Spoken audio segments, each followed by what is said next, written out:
Hey, how's it going, everybody? It's Jazzy, the video store Sasquatch here, and we are doing another Throwback Thursday here. We are going to continue to count down the top 20 Dwayne The Rock Johnson movies. We have the box office tally for Minecraft pretty much this weekend because it dominated. And then we have a little couple pieces of bits of news from the DC comics strip here. So that's where we'll end it there. Let's start here with the first movie we're going to talk about, which is number 16, The Scorpion King, directed by Chuck Russell, starring Dwayne The Rock Johnson, Stephen Brand, Michael Clark Duncan, and Kelly Hu. A desert, a desert warrior rises up against the evil army that is destroying his homeland. He captures the enemy's key sorcerer, takes her deep into the desert, and prepares for a final showdown. Lots of long sequences here, lots of long fights, a lot of sword fighting. Rock looks badass. It's kind of a bummer that original people, the original, sorcerer and princess or whatever, aren't from the Mummy movie, but are cast-ins. But I think they were supposed to be playing the same people. Because isn't that the point of the Mummy movie? Was him taking over those two people? Let's see here. So that was kind of a bummer there. I mean, this movie is what started it all. This is what made The Rock a whole name in Hollywood. He changed his name here. He's Dwayne The Rock Johnson. For this one, I believe, with the credits. Then after this, it's just Dwayne Johnson for a while until he finally gets the trademark back. And then he goes back to Dwayne The Rock Johnson. But this is the one that started it all. It's a very good movie. A lot of good action sequences. Like I said, it's long, drawn out fight sequences with a lot of like sword fighting and close up combat. Not a lot of dialogue, which is always kind of perfect. You don't want to get lost in too much dialogue. Big music score on it. So for sure, one of the top movies for The Rock here, and that's why it's at number 16. We'll give it 3 stars here for our wrestling ranking, and yeah, it's a very solid movie. Kind of does live up to today. Like I think it was better back when it first came out, but still, what I'm glad I went back and watched it, and that's on the Scorpion King, directed by Chuck Russell. Now let's move on to number 15, Jumanji: The Next Level, directed by Jake Kasdan, starring Dwayne The Rock Johnson, Jack Black, Kevin Hart, and Karen Gillan. In Jumanji: The Next Level, the gang is back, but the game has changed as they return to rescue one of their own. The players will have to brave parts unknown from arid deserts to snowy mountains to escape the world's most dangerous game. Yeah, this one's cool. Added Aquafina to it because the guy who originally played Dwayne The Rock, I forget the name, Adam, I think, went back into it. And since it was a fried board, they all got changed characters. And he ended up with Aquafina's ninja, awkward guy, kind of person, kind of a lot more like himself than, The Rock would be. I kind of enjoyed The Rock playing Danny DeVito and Kevin Hart playing Danny Glover. Kind of, I forgot. I honestly, this one of those movies that's better than remembered. Like the other one, kind of lost it. This one kind of gained more after I have been a while, and I went back and watched it. I was like, this movie's a lot better than I remember it. Pretty good story. The Rock in it is very good. Like I said, acting like an old man, same as Kevin Hart here. I love like them trying to figure out the new characters that they are. There's a lot of good things about this movie, a lot of positive things about this movie that I think people forget about. I'm gonna go ahead and give it 3 and 3/4 stars. It was actually a very decent movie. I'm glad I went back and watched it. I suggest you guys have if you haven't watched it in a while. Jack Black's just as good as he was in it, and Karen Gillan is just as good. This is a really good movie overall, with a great story. I forget like them having such a good story because what's his face from Game of Thrones is in it, the Hound, and he's the bad guy, and there's like a princess involved, and they all have to like cover up through a time amulet and on his chest, and they have to get it, and it's like a really good way to bring into a sequel of a good sequel for Jumanji here. It's kind of weird watching the sequel first, even though we're going to be going back and watching the original one later on. I think it's like number 10 or number 9. So there you are. And that was Jumanji, number 15. Our number 15, Jumanji, The Next Level, directed by Jake Kasdan. All right, number 14 here is Central Intelligence, directed by Ross and Marshall Thurber, starring Dwayne The Rock Johnson, Kevin Hart, Daniel Nicolette, and Amy Ryan. After he reconnects with an awkward pal from high school through Facebook, a mild-mannered accountant is lured into the world of international espionage. I watched this with a buddy. I was like, just kind of guess which one this is. He could have just looked on Facebook, but anyways, we kind of just watched it for the first like 5 minutes, and like before you even see the Rock's face, and you kind of hear the song, and you see the high school, you kind of realize that it's this movie. It's very recognizable, very good movie, very funny too, way more funny than I remember it being when I went back and watched it. Kevin Hart playing the character he plays is just always constantly no, and the Rock is a positive, like, yes, guy, we're gonna definitely like try and kill each other here. It's very good. This one deserves a 4-star rating. Gave it a 4-star rating. Number 14 might be a little bit too low for this. It might should have been higher on the list, but that's kind of where we're at. Like, I didn't watch the movies going into the list. I'm watching movies after I kind of made the list, so that's one of the things here. But so you're kind of trying to remember Jason Bateman's bad guy here, even as an adult and as a teen, is just insufferable, which is awesome. There's just so many things you just like point out and like about this movie. Um, yeah, so yeah, definitely. And that was number 14, Central Intelligence, directed by Rawson Marshall Thurber. And then number 13 here is Baywatch, directed by Seth Gordon, starring Dwayne The Rock Johnson, Zac Efron, Alexandra Daddario, and Priyanka Chopra Jonas. Devoted lifeguard Mitch Buchanan butts head with a brash new recruit as they uncover a criminal plot that threatens the future of the Bay. I love the puke aspect of going through the games drunk or just being drunk and then puking while you're swimming. That was pretty smart, and then they kind of made a whole deal about it.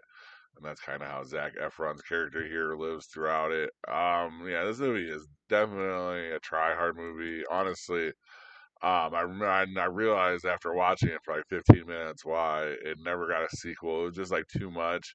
Then as you go through it, you're just like, there ain't no freaking way a lifeguard's going through this to do this, to get to the drugs, to get to this person.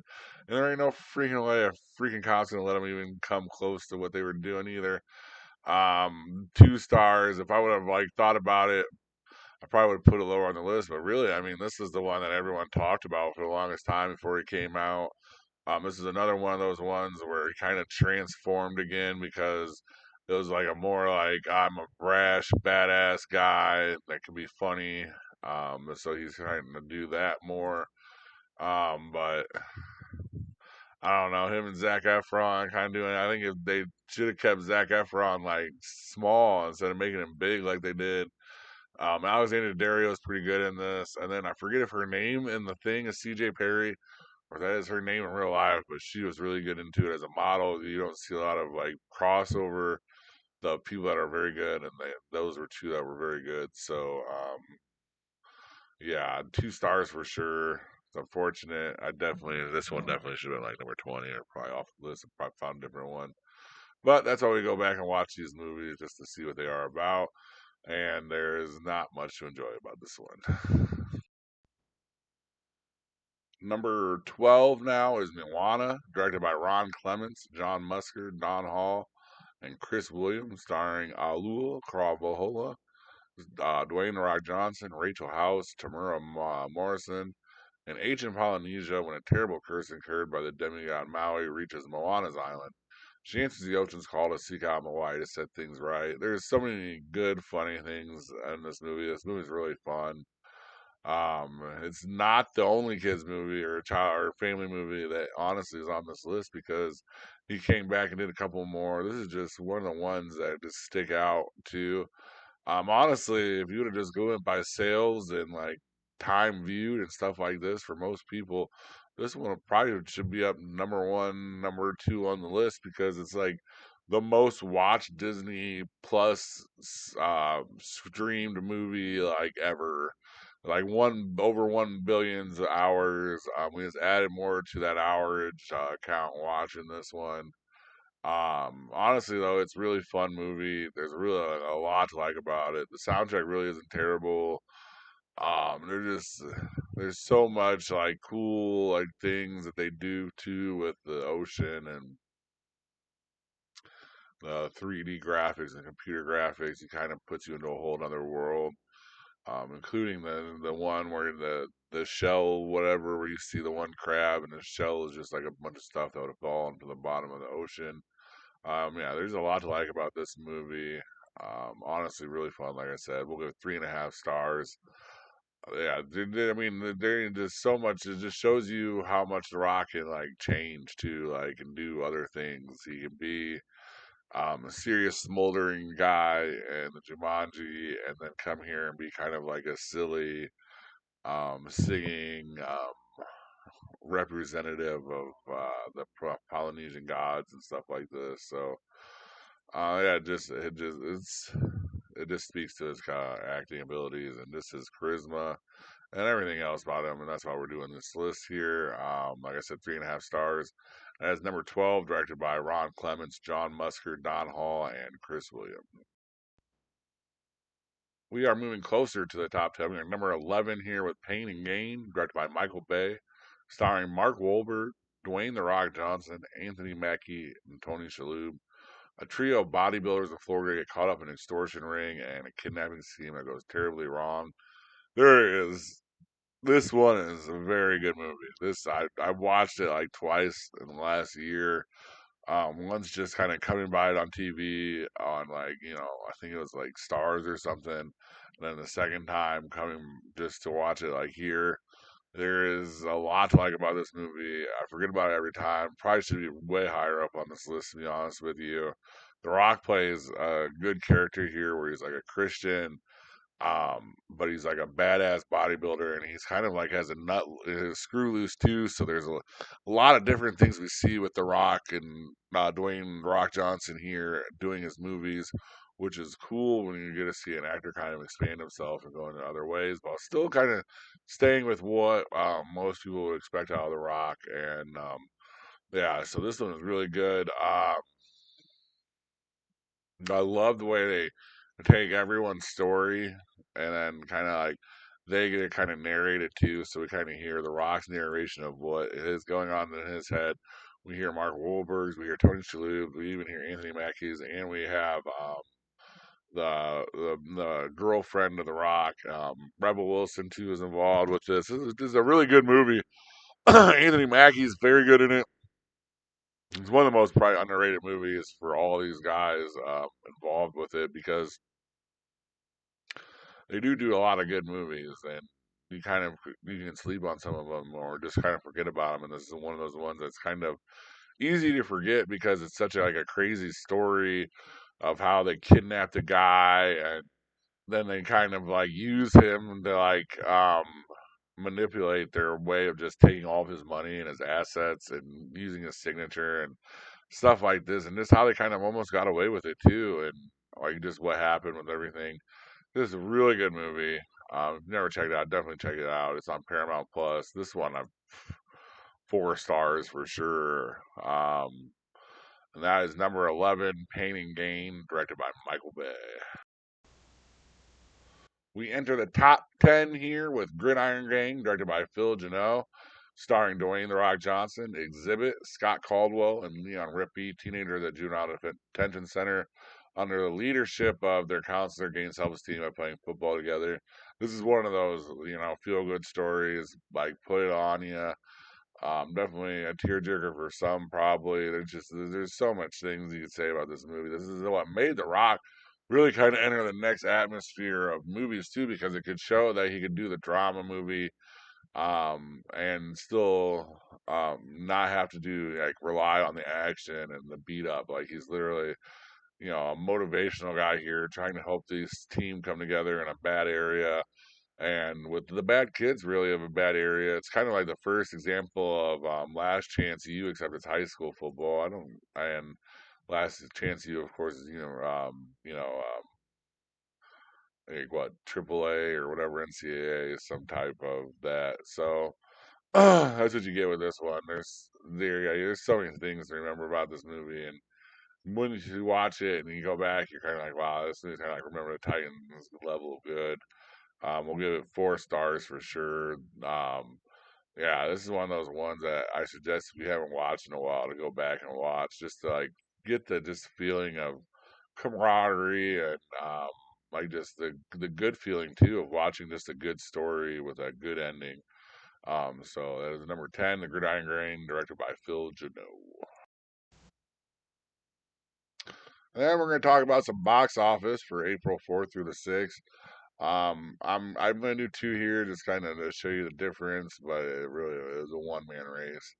The number one movie in America, of course, setting records, is a Minecraft movie with $162.8 million total for the weekend.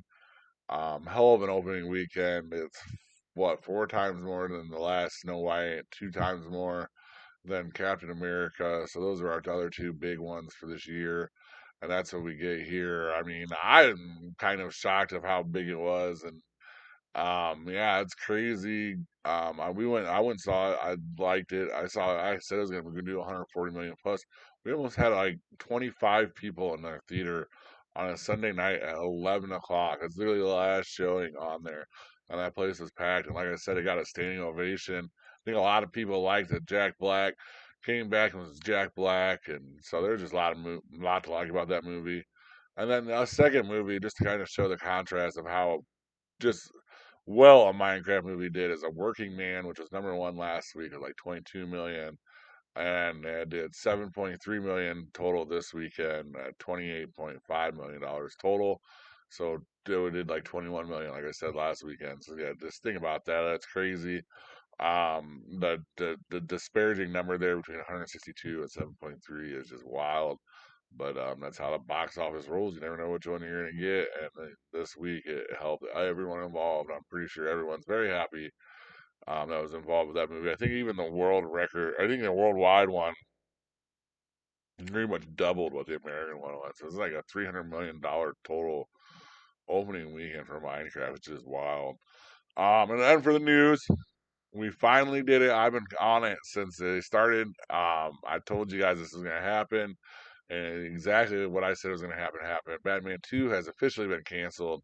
They are gonna say that the James Gunn part of the universe and the continuity of all of them together, is continuity of all of them together, is what is going to bring them together, and that is what's going to be the new DC universe. So they are canceling Batman 2. And then we have Brandon Skilner is the official new DC Batman. I have never seen him in a movie. I literally looked it up to see what movie I would have seen him in. Never seen him in a movie. I might have seen him in one of the TV shows he did. I just didn't recognize him or wouldn't recognize him. Just by his picture itself, it's kind of an interesting choice for Bruce Wayne, but I'm not the one that's gonna put $100 million of probably not even that. Sorry, probably 300, $400 million of someone else's money into a movie and hope that the guy that I chose that kind of looks like a Backstreet Boy wannabe is my Batman. But that is what we're gonna get here with James Gunn and the new Batman universe. I'm sure I'm gonna be wrong. You're always wrong when you start talking about these bad Batmans. So um, we're just gonna have to wait and see, and then just wait and see. I told you, but I'm want to get on the podium here because I told you guys, like, just there's that Batman 2 with Robert Pattinson's either dead in the water, just not gonna happen as soon as they signed James Gunn, and he started looking at all the other projects that he could be doing with Batman and stuff like this, which is so ridiculous because we're gonna miss out on a Penguin probably season 2, and we're probably gonna miss out on other stuff that were involved with that part of the Batman universe. Um, I but I don't know. It's just another Warner Brothers decision. I don't know. I mean, I've never seen. They just can't get out of their own way with this DC stuff. So let's just see. Let's just wait and see before we're like starting to call it. And then, but just to me, that's what it seems like. They just can never get out of their own way. Let me know what you guys think about that in the comments below. Please, Like and subscribe, guys. Have a good rest of your day or night, and thank you very much for watching. Thank you for watching. Please like and subscribe. Comment your top movie picks for Throwback Thursday in the comment section. And see you next time in the cave.